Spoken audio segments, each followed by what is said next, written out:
Okay, let's talk about Trey real quick. I'm with you on this, Steven. The Trey runs didn't work, and it was interesting. That whole Trey Lance offense package didn't work. The one play that worked was the throw from the pocket, play action, which is what I thought. The reason I thought they drafted him, it worked. So we talked a couple of weeks ago. I told you my main question for Kyle was, why do you feel that what you're doing with Trey this year is the best way to develop him long term? I just wanted to wait for him to do it, right? Because he could always say, well, you know what I'm going to do. So he did it. It was 4 plays, 3 runs. The runs, like he was getting smacked. It was Taysom Hill. It was Taysom Hill. So I asked him today on a conference call, like, I understand your primary objective is winning games now, but you also have to balance that with developing this guy long term. So why do you feel the way you used him against Detroit is the best way to develop him? And he did his typical thing where he gets snippy with me because he doesn't like me or whatever, my question. And he says, well, because some playing time is better than no playing time for a backup. So I'm not going to argue with him in the conference call, but okay, that's your answer. I disagree with it. It's a bad answer. So I actually have no issues with the answer. I think it's a tough question for him in his position. It's a fair question on your part. It's a question I would like to know the answer of. Technically, sure, it's great to have playing time, but you can't tell me that him running into a pile of bodies is going to have any type of benefit for him as a pocket passer. Those things are just it's just night and day. I thought it had a little bit of lacking understanding too. He's talking about some playing time for is good for a backup. This is not a normal backup. No.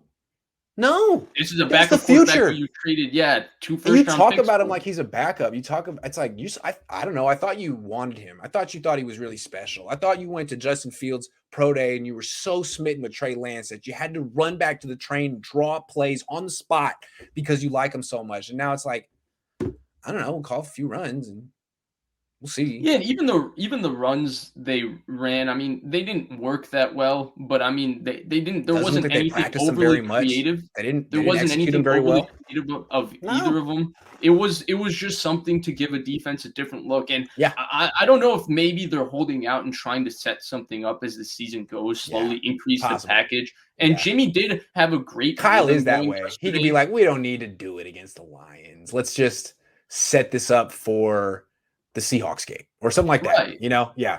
Right. And and for the most part, I mean, Jimmy was really in a rhythm yesterday, so pulling him out of that game would have been where that is true. The 2 quarterback where two of the snaps were the first drive, and once you see your starter is like 7 for 7, 8 for 8, you're doing it a service to the team to break that rhythm up. You got it. Right. Yeah. And offense was flowing. I mean, offense was scoring in 3-4 plays. They were going down the field. They were picking up yards in chunks. It wasn't methodical drives. It was chunk plays. And I think maybe with methodical drives, you can that change of pace would throw people off a little bit more. That's the only thing I would say. But definitely, I think in terms of its development, that's a great thought and a great question, because the reason he's not starting right is because he needs to develop more. But the question is, how is he going to develop? Exactly. And one of the things they say is like, well, he didn't play last year. Well, he only played really 1 year in college football. Okay, so you're setting up a situation where next year you're going to say, well, he really hasn't played in 2 years. And he still is very green. And I feel like what you're doing at best is stagnating the development. And at worst, I mean, you're exacerbating an issue that you've already identified. Now you're putting him, on the bench for 2 years. So one of my questions with Trey Lance before the draft, I voiced this a few times, is that my fear with him is when you draft him, he's already not played a year, and you would have to sit him 1 more year. And how good can it be for a quarterback who hasn't played a lot to not play for an extended period of time? Tell me one kid that succeeded doing that. Especially someone that played as little as Trey Lance in college. Exactly. Like the Mahomes example, Mahomes started 3 years and threw 1,600 passes. And never took 2 years off. Yeah. So the question then with it in that context, when you're talking about Lance, then my question is, are you giving him playing time for playing time's sake? Like, okay, we can't sit him 2 years, so let's get him 4 plays in this game, 5 plays in this game, 10 plays in this game. I think all of those questions are real and important. I mean, I'm not telling you there's a right answer here. Like what they could be doing might be exactly perfect for what Trey Lance is doing. I just would like to know the why. And unfortunately, they have no reason to share the why with us. And I don't think they ever will because I don't think they're 100% sure, honestly, of how this situation will play out by week 5 and week 6. Right now, they're just sure that this is how they're going to use Trey Lance and Jimmy Garoppolo is going to start. The season is just so fluid. I just think it's interesting that we talked about this all offseason. We would take, questions and people would say, do you think the Niners should use Trey Lance in like a Taysom Hill kind of a I role? despise it. And every time you're like, oh my God, it's not that you hated the question. You just hated that it was possibility.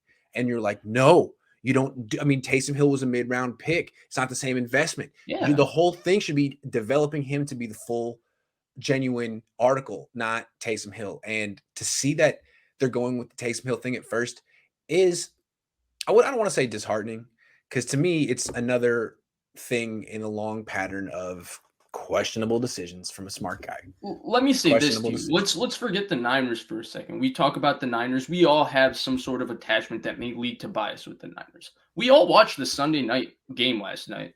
Yeah. What the Bears did with Fields and Dalton, did it not look stupid to anybody else? Did it not look like just play Justin Fields to anybody else? Stupid. It looked dumb to me. Looked dumb. What do they accomplish? Like just put Justin Fields in the game. Yeah, like what are you doing? When he plays, he can make plays with his athleticism. Andy Dalton?